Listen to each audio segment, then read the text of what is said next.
हाँ, हाला.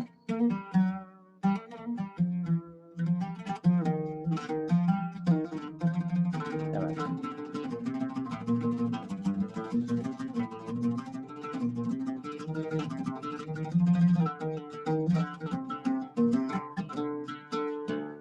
हाँ,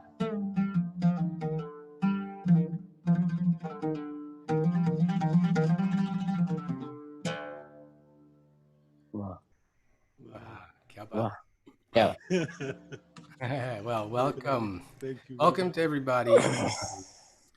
Thank you all for joining us tonight, and we're really happy to be back with our education series. And Brooklyn Raga Massive has been doing a online education series twice a week since the beginning of this quarantine time. So we're trying to find different ways to get together and still be together with music and stay connected as a community. So couldn't be more happy to be here today hosting these two great musicians in a conversation and a demonstration. Thanks. Yeah, this particular series is going to be in two parts, and tonight is part one.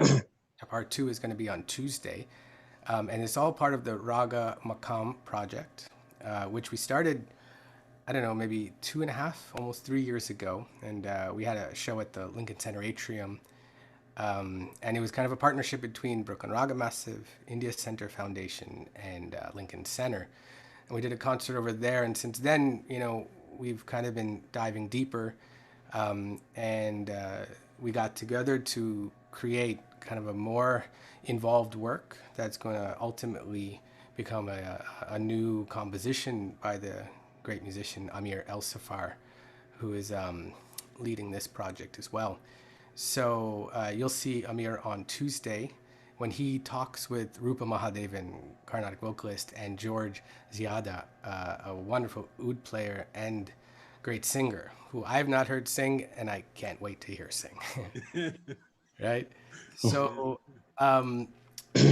tonight, we're really, really excited to have Abhik Mukherjee Hello. Namaskar. and Zafer Tawil. Hi everyone, marhaba.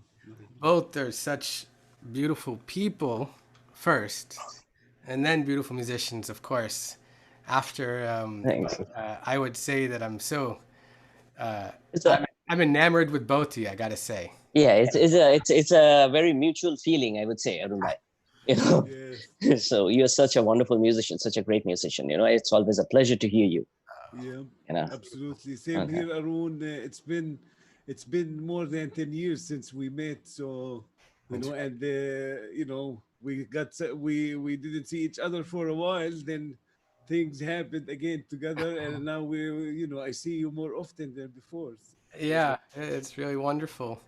And so I guess we're gonna have a pretty, we're gonna have a conversation. We're gonna keep it casual and just Um. talk. So everybody, please feel free, Zafar and Abik, to just go. And if you have stories, if you have anecdotes, if you have something you'd like to play, just go for it. And Yeah. yeah, we're going to kind of discuss some of the things that we have found and that, we're still continuing to find between Raga and Maqam. There's so many similarities that our ears hear, and maybe we'll just kind of talk about some of those things. And maybe we'll begin with Zafar. Yeah. And you can explain a little bit about your background with music. Where did you learn? Where did you grow up? And how did you learn? From who? And Uh, I have quite a Zafer, could you story. bring the mic a little closer to your mouth, please? Yeah, Thank you. I have quite a story.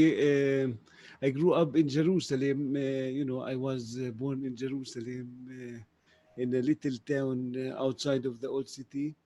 And growing up, we had friends who would bring woods and derbake, the drum that made out of clay, the derbake drum. Yeah. And it was like a folk kind of feel. We would sing national songs and we would sing folk songs with the family and the neighbors. And I didn't have interest in music then. till I started hanging out with friends that they played the dumbak, which is the drum, and we started hanging out and playing songs together. Mm. And then I decided I want to go deeper into music, and I went to a theater slash music school because we didn't have many facilities for teaching music.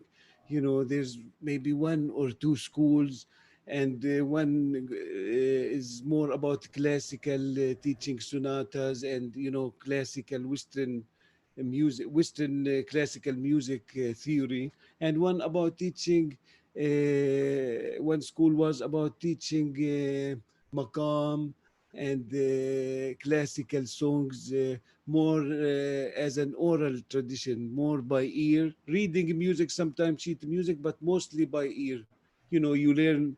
You know, a singer comes and he sends, or they send the recordings, and you take them home and you learn them by ear, and that's That's amazing. fun. It's such a good feeling because I remember, how big is the memory, my memory then. It used to be, remembering all these songs and these sections. I don't do it as much like to learn all this music, but I do still sometimes. But before, it used to be more. And so I went to this music center, the El Hakawati Theater, the name of the place, and there was the music school next to the theater. And it was such a good environment for me because I'm lucky to be in such an environment where I can see theater, like a play made by Kafka, or like Wow. amazing poetry and amazing stories from all over the world, a puppet festival, and also the music was a huge part because we in Ramadan we would the month, Yeah, I the know. fasting month, we Yeah. would play every day. We go to the old city, play in the old city, and let's go back a little. When I went to this music school, the theater and the music school, in the beginning I was I met the teacher, and we spoke, we kind of liked each other. Then I went the second day, and I started helping out and liking the vibe there. Then I ended up going there every day, the whole day, Wow. for 10 years.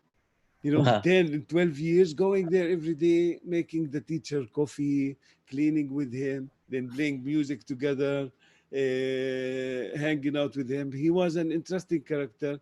Then, I was, it, musicians would come and play, because the theater, it had the hall in it. So when they come tune the instrument, they would come to the music school where I hang out to tune the instrument and practice. So that gave me a lot because I would hear so many oud players and so many musicians, and I learned from them too. Because after, when you fall in love with music and with some style, you look like you're so thirsty to take information and moves, and it goes still breathing, how you breathe when you're playing and stuff like that. It's amazing. Yeah, Wow. This is yeah. amazing. Yeah, that's beautiful. I That's mean, beautiful. many parallels I was seeing and hearing between the experience that you had and the experience of many raga musicians. Yeah. Yeah, exactly. That's And so amazing. I I, know you mentioned you were born in Jerusalem, yeah. but this is where all this took place? This is all, yeah. All in It's in Jerusalem. Jerusalem, and I used to travel with my teacher. He used to get gigs, especially Germany, for some reason. We Hmm. would go to Berlin like twice a year, Hmm. and he used to be kind of a national figure for Palestine. He would sing songs about prisoners, about freedom, about arches, about many things. Wow, it's so very beautiful. Yeah, The power of music there is clear, it seems. yeah, Did he yeah. So also compose some new songs or something? I composed for many projects, but I still have a problem with the sound I'm looking for, because it's been done like everything. I feel I have a feeling that it's been done like I want to find like a beautiful sound and a beautiful like style that I really feel in love, like what I want to play, free music, rhythmic music. There's so many questions. So I compose for some. I composed music for some movies and theater projects and some pieces for myself, but I don't have a CD out yet. To be honest, I'm lazy on that. We are Yeah, looking forward to that. yeah, man. Thank you. I should. Yeah. Yeah. Well, Uh, Abhik bhai, maybe you can yeah. also to. I was well, yeah. I was born in Calcutta. It's like the eastern part of India, town Calcutta. So there, I was born and brought up. And in our house, my cousin, it used to be a joint family. Like, do you have any ideas about joint family? Like uncles and everyone, and my Everybody's. father, everyone lives together. Wow. It's so much fun. It's amazing. And so you get to learn from many people. And me being the youngest in that family at that time, my status was almost like a temple bell. So anyone will come and just ring me. So I was growing up that the same way. And so what happened was, my father gave me a sitar and said that you have to play this. Like in India, we don't have, like, at the age of 6, you don't have you don't have that thing to exert your individuality, that no, I want this instrument or that one. It's nothing. This is the instrument and you're going to play this over. So that's how it started. And in the beginning, I hated sitar seriously, because I was 6, and this was the one thing that was keeping me out of the playing fields. So I didn't like it, and my mom used to, like, almost like sometimes give. My dad used to give me some homeworks with sitar, that these lessons are to be practiced, and mom used to sit with a ruler and let me make sure that I practice for 1.5 hour in the morning, 1.5 hour in the evening. Say 7:30 to 9 was my time. So then that's how then I learned from his guru. And then Bimal Chatterjee, he was a wonderful man. I still meet him when I go there, when I go to Calcutta. So he used to come a long way to teach me on every Tuesday. So my mom will come and bring me from school very early, and then I would learn there. And then I learned from Pandit Kashinath Mukherjee and Pandit Arvind Parikhji, Pandit Kashinath Mukherjee being his my that teacher's guru. So I was there since I was 15 or 16. So I remember he used to take me and another of my Guru Bhai Ram to sometimes he has a house in Shantiniketan, little 200 to 50 kilometers away from Calcutta. So there he used to take us, and that was no vacation, I tell you, because there will be one tan and you are practicing for 1,000 times, and he would be reading his newspaper outside the room and commenting, no, that knee is not good, that sa was not proper, so Oh. each time also you keep on practicing. So sometimes we had to make our own, some, like, what do you call it, alibi, to run out of the house somewhere and go and come back very late, that he had this nap time in the afternoon and a quick bedtime in the evening. So we will try to make it little past over his nap time, and so many times failed. And that's how I wish now I were there with him at that time, so that I could have learned a little bit more, you know so, and then I also learned from Pandit Arvind Parikhji. I go to Bombay every time when I go there, and so that's how it goes on. It's the same type of Guru Shishya, we call it the teacher-student relationship, that I was hearing you. It's the same thing. You go to your guru's house, there's no, like, 1 hour Yes. lesson. You go Yeah, there you and then hang you're out there. there. Yes. Until unless he kicks you out, almost, like, so you're Yes. there. Yes. Sometimes he tell you to go to the other room or something. Yeah, But exactly. Give you a practice and you keep on practicing. Yeah, yeah. that's very different thing. And also, me looking at my surrounding at the time, man, Hmm. it was you didn't have many options, to be honest. I Yeah. was lucky because there's nothing around. Mm. We had like an honorable schools, and the Mm. honorable schools, you're home after 11:30 before noon. It's done. Ah, It's cool. So because they didn't have enough funding right. and resources. So it's good that I had that as a school. Otherwise I don't know where I Right. would be today. Hmm. Yeah. And for both of us, both you and myself, with a very similar experience, the immersion into the music is so essential, right? That where Yeah, that needs to be something that you're with teachers or you're with other right, students, and right. you're hearing yourselves play. Um, and Zafar, you said something earlier about singing and how that is a way to kind of internalize. Um, can you guys speak to how vocalization of the music and how singing is a part of Important. these styles? Please, Zafar, you go Important. first, please. Yeah, sure. Yeah, in Maqam, especially Maqam, because it's for me, I look at the Maqam system as a gift from the nature, or that exists because it's your ears. It's such a joy for your ears. It's such a joy when you recognize a change, and not a common change. There's so many common changes. For example, like so this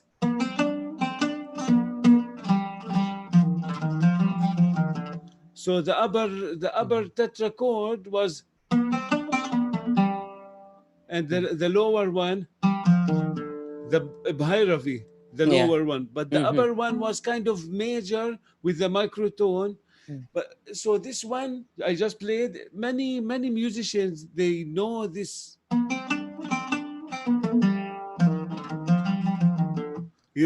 it's such a It common, sounds like, yeah, such a yeah. common phrase.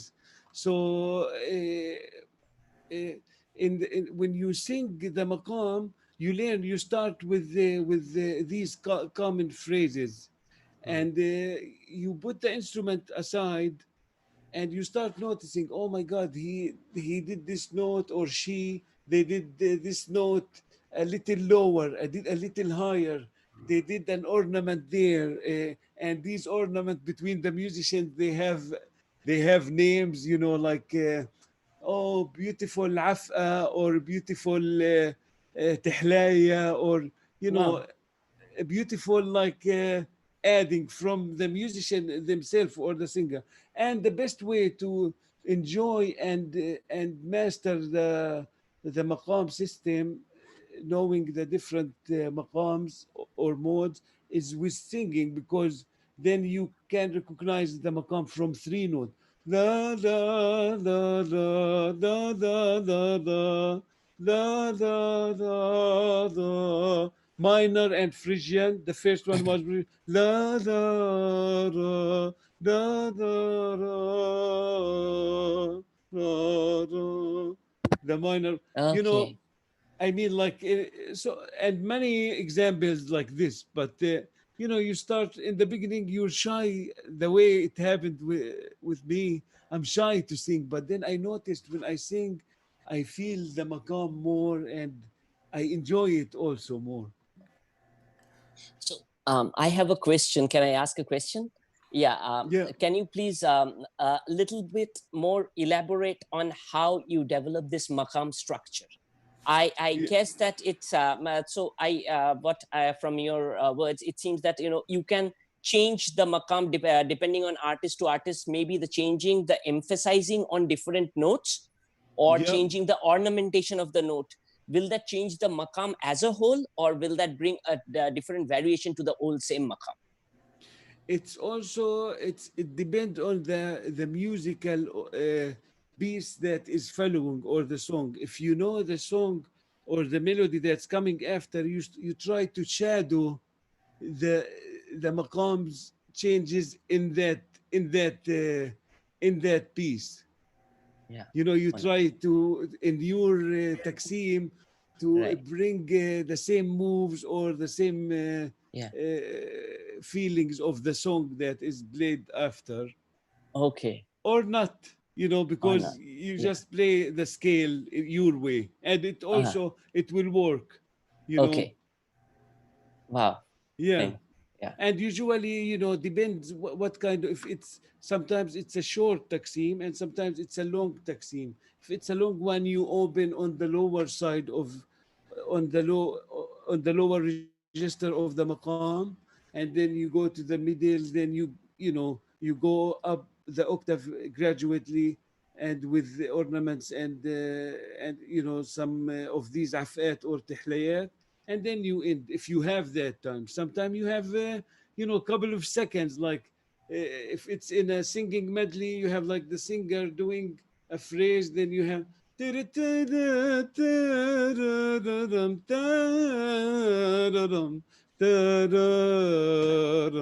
just one Wow. phrase, you know, one phrase, then that's it's not a taksim, it's kind of like, you know, you come in and out. So when you use the word taksim, can I ask one more question? So when you Yeah. use the word taksim, is it a phrase of notes you're referring to, a group of notes, or group of phrases? Taksim, the word itself, it means an improvisation, you know, Okay. on the scale. But the Okay. phrase is, they, they come from your background, like what musicians you used to Oh, hear, okay. you know. The Yeah. school of thoughts. Okay, that comes from like Gharana we have. Yeah. I get So it. you Oh, listen to مثلا Ali Akbar Khan or to Zakir Hussain or to, mm. you know, s- different musicians is the word. Yeah. You adapt, you know, Yeah. if you love I it got it. enough. Yeah. I, And does Taksim happen within the composition, or is it something like it happens before the composition and then the composition happens? It have many different settings. It could happen before the composition. It could happen rhythmically on top of the rhythm. Uh, It could happen. We don't have the T high like you guys. I love T highs. You know, in the end of this, but we don't have that.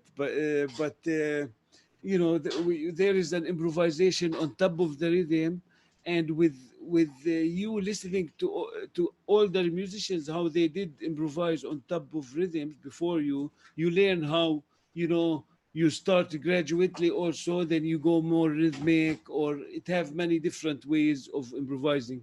could you maybe play an example of uh, a Taksim and a composition, and then going between them, but letting us know when you're like, okay, now this is actually the right. composition.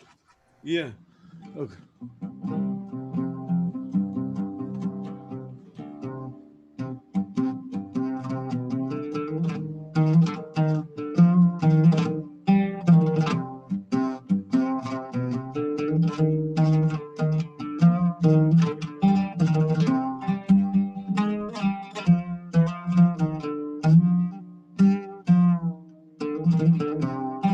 Uh-huh.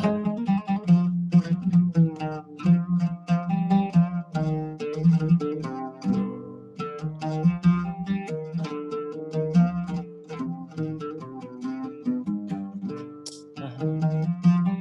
Yeah, well,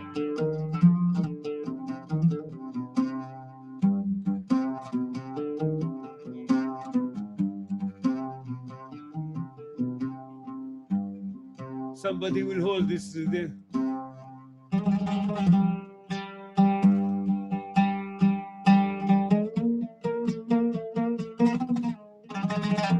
uh,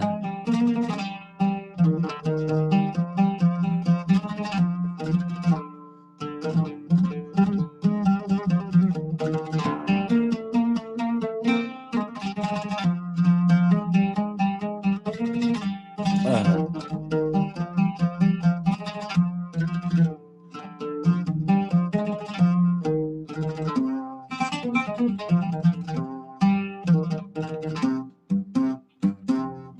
You know, something like that. oh, nice. Beautiful. Yeah. Very beautiful. Yeah, well, So the beginning was like a dulab, classical composition. The musician, they play.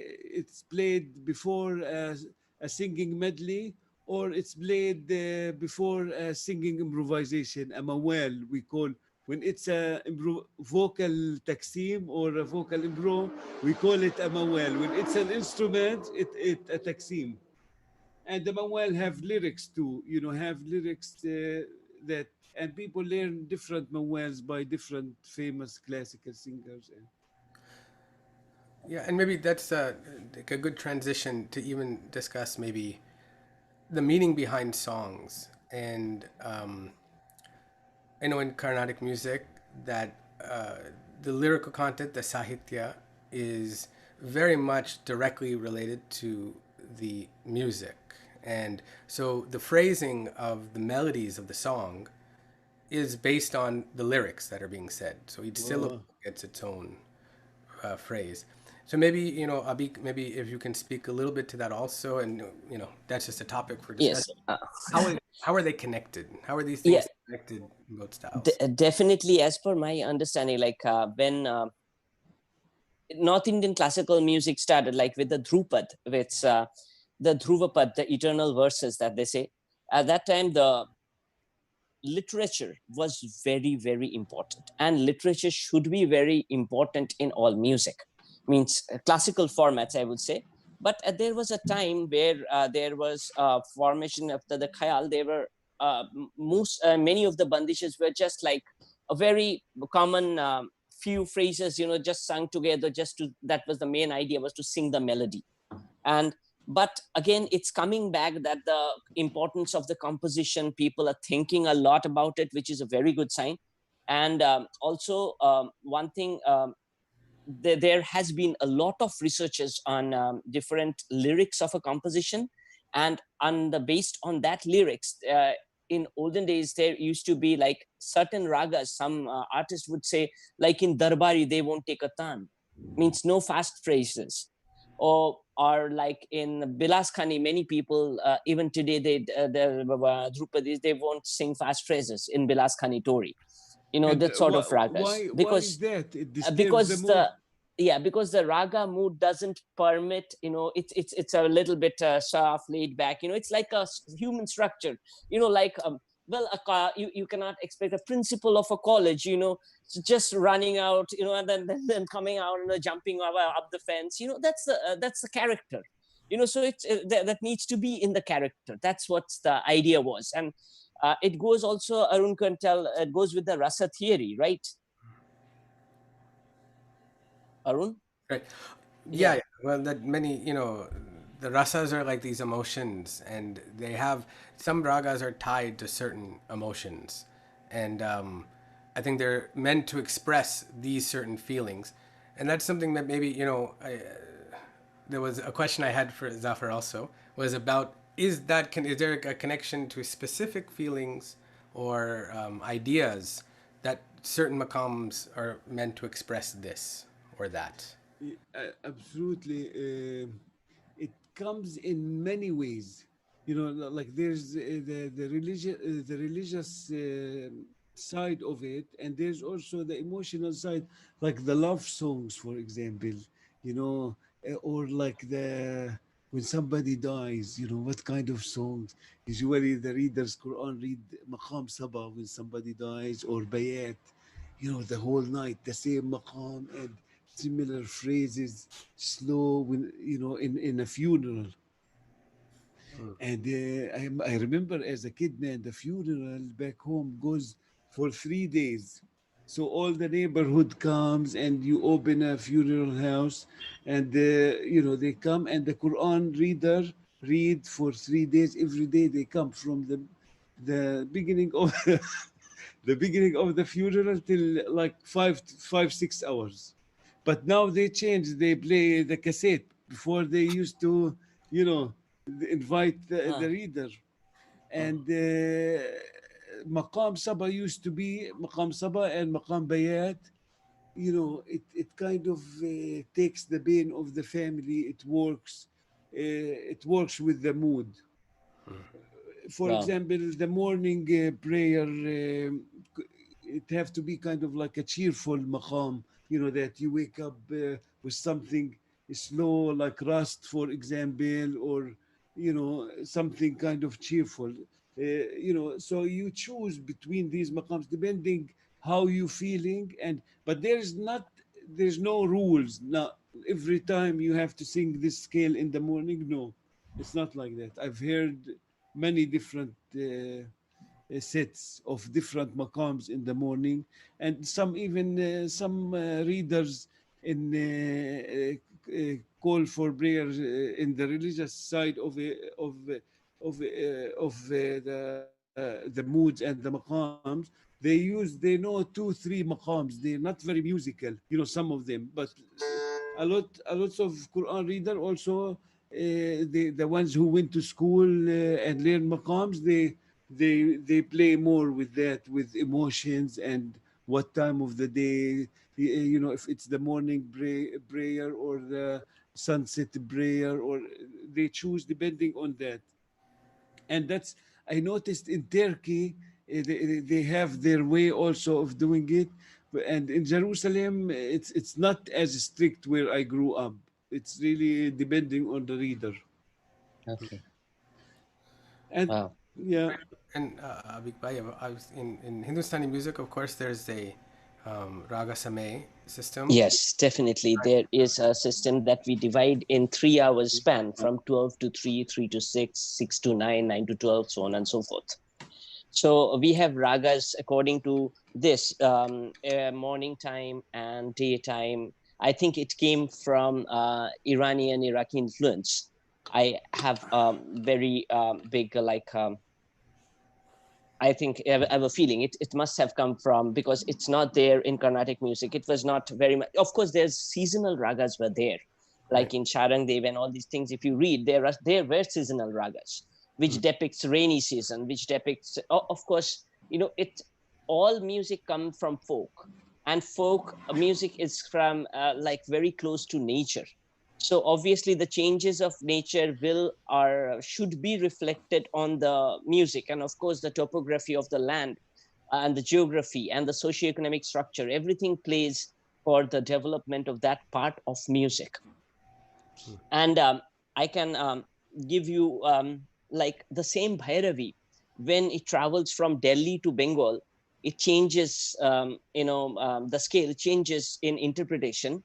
And also from Delhi to West, it also changes in the interpretation. I can show Could you you if you. demonstrate that? Yeah, sure, sure, sure. Oh, I will. what is this? So generally, basic the scale is. I will just play wow, the scale first. Yeah, it's movable, I didn't so know. yeah. Yeah, so basically I'll play the scale first.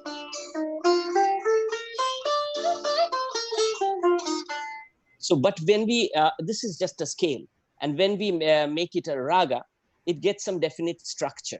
So basically the Shuddha Bhairavi.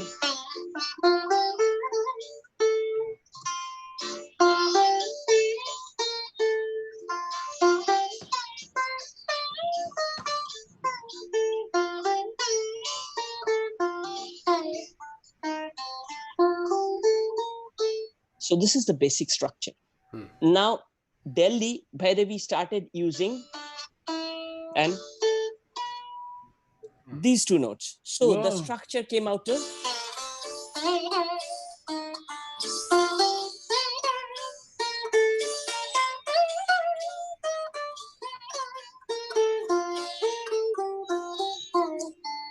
This is closer to like a Carnatic Sindhu. Exactly. And so when it moved to Banaras and Bengal, they added a Tivra Madham to it.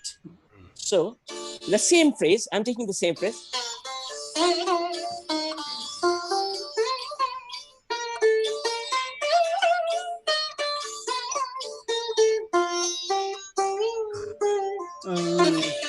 So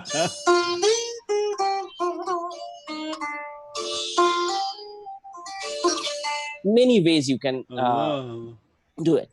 And then in Sindh Ang Bhairavi, that moves to the western Pakistan and Afghanistan, they said.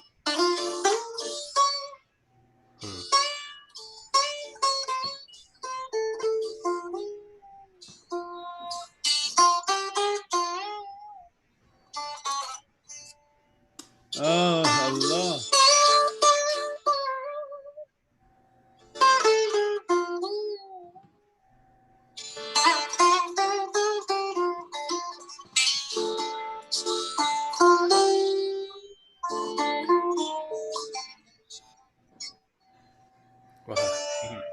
So that's Sindh Bhairavi, we call it, which is I assume which is very different from Sindhu Bhairavi. Yeah, Sindhu Bhairavi, right? And Yeah. structurally, it's very different. Yes. The Yeah. Delhi Bhairavi and even the one which was I'm sorry. The Bengal and Benares type moving to the Yeah. eastern Bhairavi. So It's, this yeah, is yeah. also maybe Carnatic music adopted this Benares Bhairavi. Or Really, maybe the other way around. It could be anything, I So wonder. we never Could be know. anyone. No.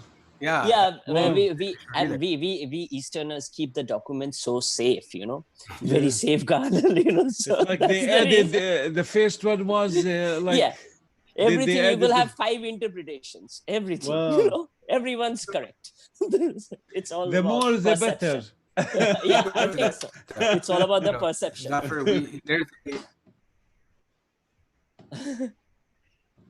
Yeah, sorry, there's a Arun. Maqam that is also very similar to Yeah, this as Yeah, well. Is it yeah, right? yeah, you're right. yeah, yeah. Okay. And And what is it called? it's Kurd. مقام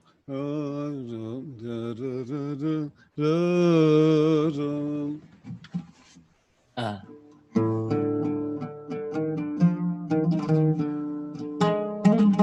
the sharp yeah. hmm. Ah, there you go.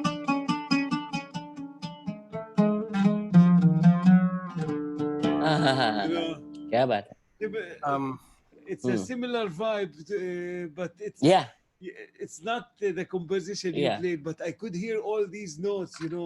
It's amazing. I feel Hmm. so much when you play. It affects my feeling.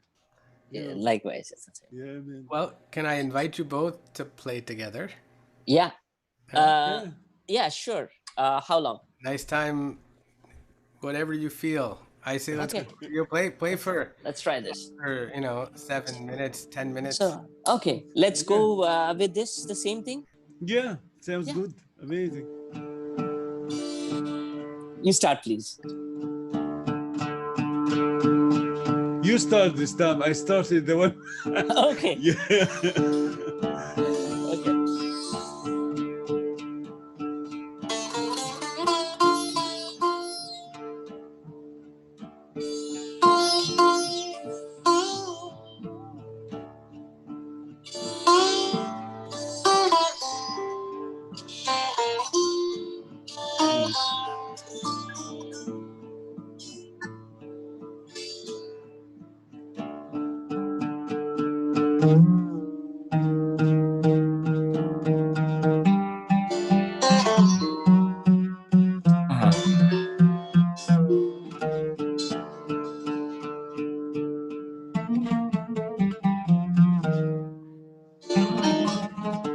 Uh-huh.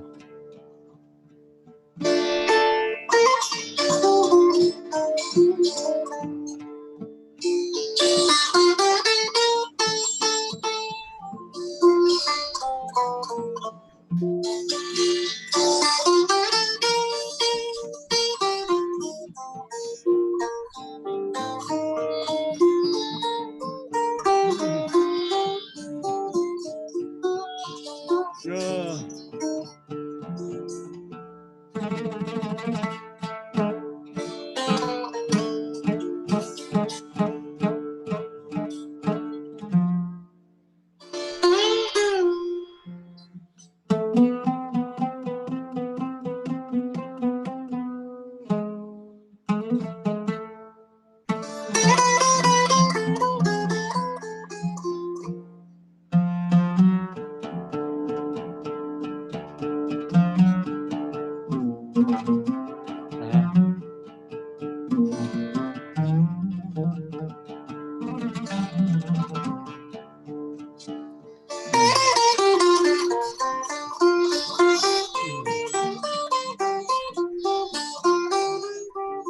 Oh.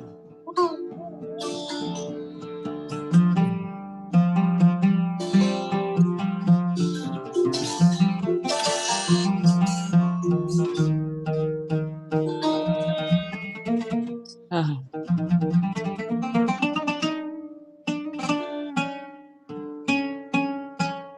Uh-huh.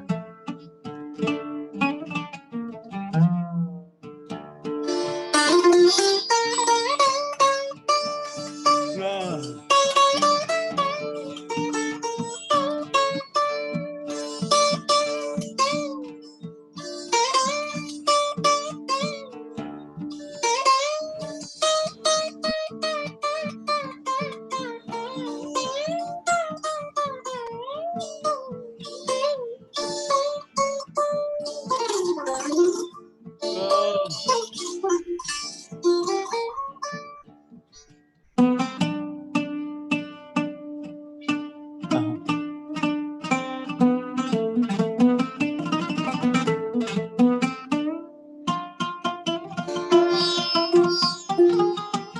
Ah. Ah.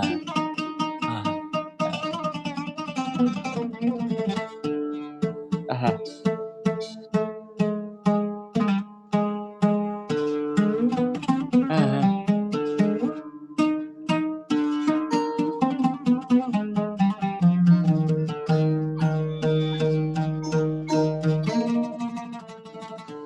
Ah.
Ah.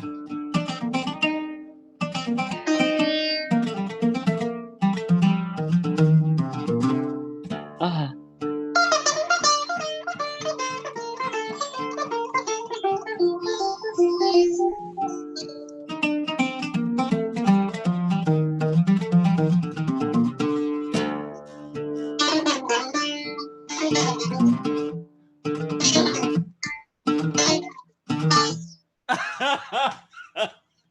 That's the tihai you were looking for. I know.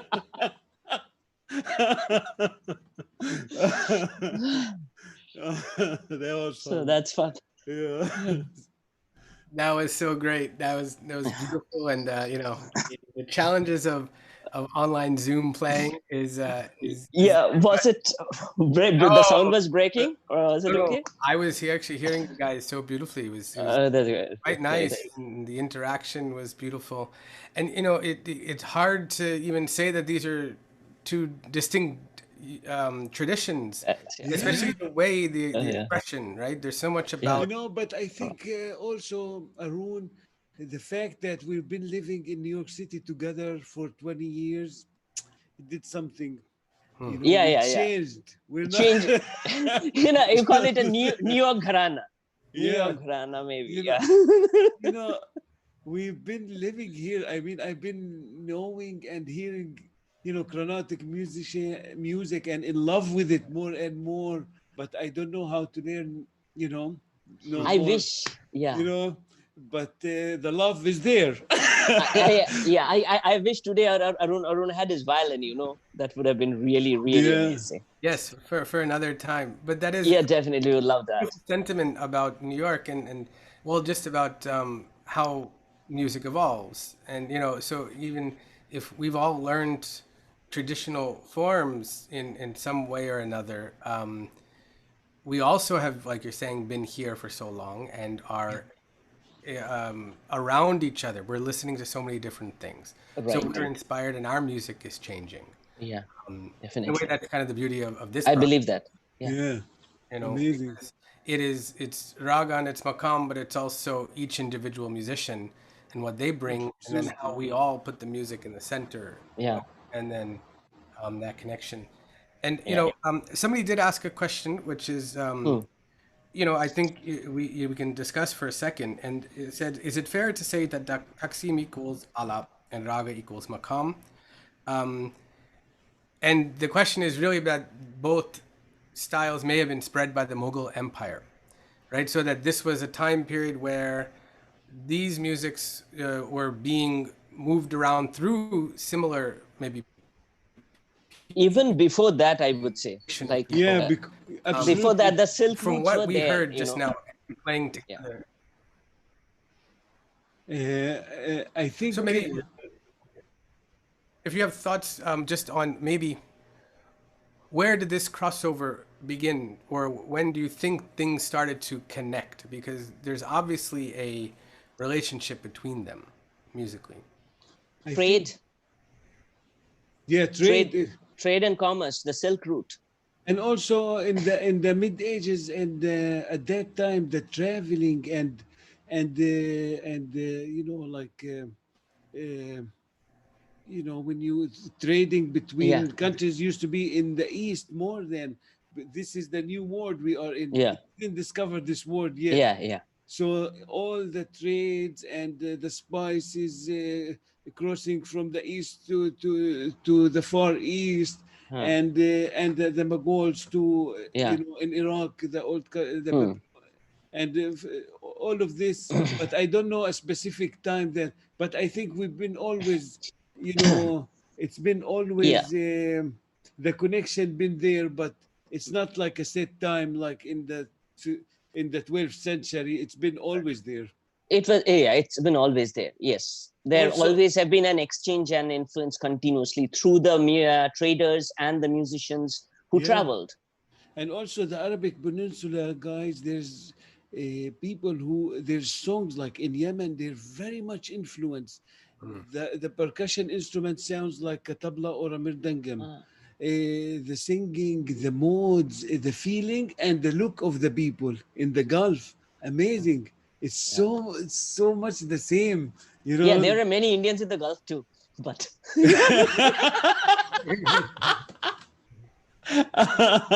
You know, They were Indians. you know. Uh, well, yeah, no, it is a relationship that is, it feels like it's one unified thing, but they're also very much, yeah, they have their own personalities, their own flavors, their own yeah, way of expressing, and I felt like we really saw those contrasts and comparisons and beauty yeah. together just now. Yeah, Yeah, and also absolutely. when we play together we feel like, like, yes, there has been some connection, a great deep connection somewhere, Yeah, like we Absolutely. can just pick up our instruments and play together, it won't be a problem, Yeah, and right? we enjoy That's each the other. thing. It's not like Yeah, yeah, you know, like you're playing, for example. I mean, I could, or I could play like, but if somebody not familiar with hmm. these modes, they Yeah, might feel weird what to play, or you yeah, know. yeah, right. I think there's some New York in there too. Absolutely. Definitely. A Definitely. little bit of openness and be like, yeah. Oh, that was a little different. Okay, I'm gonna go with that. That's cool. We're just gonna vibe and just like play something. Um, but yeah, I mean that's what I'm excited about in playing with everybody in this in Raga Maqam is that everybody is wide open and curious Yeah, about learning something new and taking it in and trying to put something out that is a product of all of us coming together and or just listening to each other. Yeah, yeah. man, I was shocked. How did you play that Iraqi piece yesterday? Iraqi song we were practicing Oh, with Deshti. the microphone dashed. I Dashed. was like, man, you Oh, played the Deshti. maqam so good. I don't know. And I know you haven't been practicing or anything, but it's there. But he played, man, the microphone yesterday. I was like, wow. You know, microtones are a whole nother And man. on the third position, you know, usually the Arabic violin tune different. Yeah, You know, G D. So you Hmm. have the G's open, so you have the microphone in the first finger.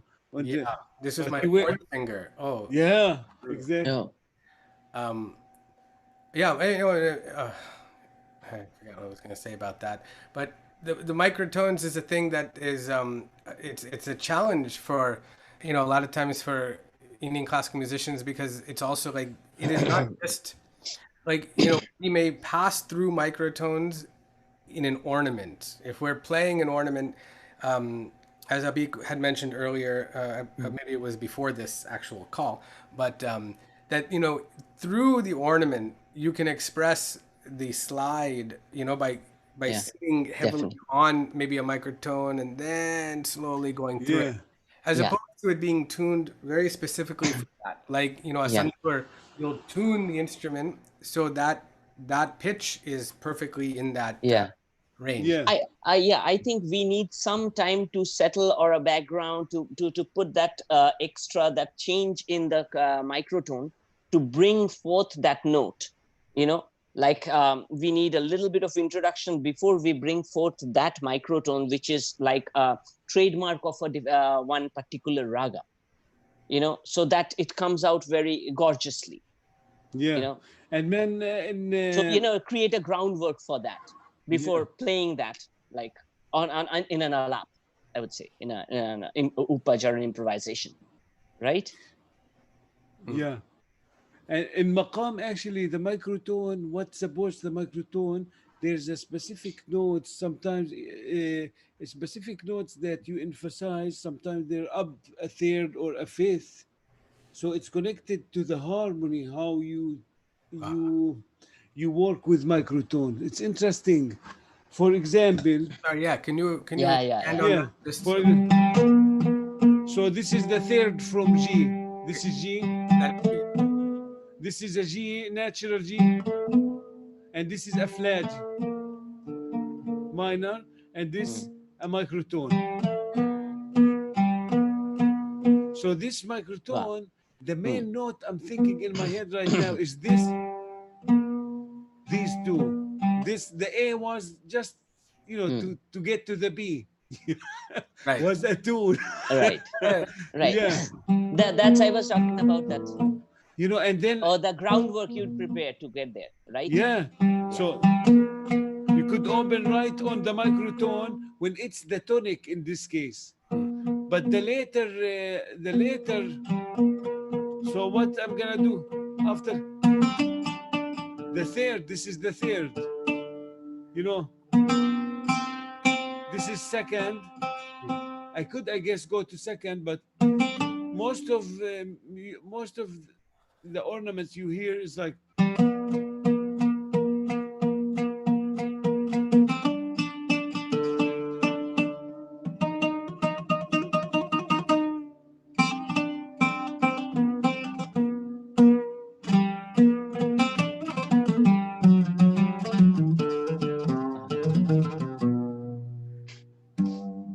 Uh-huh. and you have to keep so this is the the microtone. So you can't usually if this taxim was a little weird what I just did because I didn't make you guys hear to this a lot. I should put this in the ears first. So Build a new route. That was the groundwork. Yeah, yeah. Yeah, you see I'm yeah. emphasizing that It note. flourishes out. Yeah, Yeah, it exactly. flourishes. It's Yeah, like a that's what I module. was talking about. It's like a Yeah. modulation there, right? You're kind of shifting to the third, which is the microtone, and that becomes like a new root, and then you go off Exactly. of that. Wow. Yeah. And Wow. sometimes you could go to the second from the microtone and the fourth and the dominant and the subdominant, but still uh, a lot I hear all the main, also the memory. Yeah, sometimes there's people who doesn't know what is subdominant or tonic or any of these things, and they play beautiful from the memory. Yeah, you know right. they just remember the mood Naturally learn. and the rhythms and they go. Wow. Beautiful. Unbelievable. I Yeah. loved what you said at the very beginning of this when you were talking about learning orally, by ear, and Yeah, how you used to be able to remember so many things, right? It just stayed inside of you because even though it wasn't yeah, down or anything. And I have the same experience. In my youth, I could remember everything. Things that Yeah. I've yeah, heard when I was a kid, it stays with me today, and it's a yes, part of who I am. But then Yeah. things that maybe over, as I got older, it's a little more challenging, but that's a way to really internalize something. Right. Yeah, it's so Word Definitely. Definitely. heart. absolutely. Beautiful. And now Wonderful. you have more opinions about things. So sometimes you don't love something, you can't really remember it that easy, even if you have to remember it. But it's not easy to remember if sometimes you don't like something, a phrase that you think the rhythm is wrong there, or something is not fitting with your head. You know what I'm saying? We're getting old. Yeah, it happens. Yeah. Yeah, we're getting old. Well, really, I thank you both, Abhi. And thank you. Thank you so Thank you so much. much, No, guys. This This was fun. I feel this like we was were fun. sitting, Yeah. drinking coffee. I mean, I was drinking this cup of coffee, but I wish we could like toast. Yeah, definitely. Well, Yeah. there'll be more soon. I'm sure we're going to be playing together again soon, and Yeah. I for one cannot wait for that. And thank you so much But for thank sharing. you so much. Thanks to Brooklyn, Raga, Massive, Arun, Yeah. Dave, and Praveen, Def- everyone. Thank you, Thanks guys, for and this is a bringing fun us here. experience. And thank you, Zafar. It was really a learning thing for me. I learned a lot from you. Thank you, Abhik. Right. That's great. You guys, I mean, you didn't think you knew each other, but then The No, we knew. As a matter of fact, yeah, we performed together last year or the year before. Last year, and I love Last year. that concert, man. There was, I have still a video. There Yeah, you was an do. older guy. Huh. He was loving, he was making love to the music. Mhm. I swear to God, he was like sitting on the bench Mhm. and the singer was singing. I love the singer, he sang Mhm. Yeah, beautiful yeah, yeah, stuff. yeah. He did very good. And he was singing, and this Arun, this older guy, in a different place, man. You could see in his eyes, and he's feeling every ornament, every phrase that the singer was doing. So me looking at him, I was like, it was such a joyful thing to Yeah, look at him enjoying it. I yeah, loved it. It was yeah. It was amazing. fun. It was fun. Yeah. that's great. Yeah. All right. Well, I think that's good for now, and we really we thank you both, and this was a Thank lot you of again. fun. And we're gonna do part two of this Raga Maqam workshop series with Rupa Mahadevan and George Ziada. Amazing musicians, It's And man. it'll amazing. be, hosted Beautiful. by Amir El Safar. And that's going to be on June 30th, Tuesday. Okay, that's Tuesday coming up. Oh, next week. Yeah, next Next week. Tuesday at 8 p.m. So that's going to be fascinating. They're going to be talking more about the lyrical content and the meaning Oh, behind that's wonderful. compositions. They're going to be singing both. It's going to be more vocal centric, and I think that's going to be incredible. Yeah, really looking forward to it. Yes. And so, we want to thank the India Center Foundation India Center for Foundation. everything Yeah. that they've done to help get this project. Thank you, Dave. Thank you. And we Thanks, thank Dave. Massive. We thank David Ellenbogen. We thank Welcome. Mira Dougal for everything. She's Mira Dugal. been Thanks, Mira. And great. thanks, Mira and Bravin. Thanks, Mira. Yep. Yeah, thanks, Mira. And thanks, Praveen, who is Yes. operating this whole show here. And Yes. Yes. yeah, so that's it, guys. Enjoy, and we'll see you on Tuesday back for round 2 of the Rock Macom workshop series. Thank you all, and have a wonderful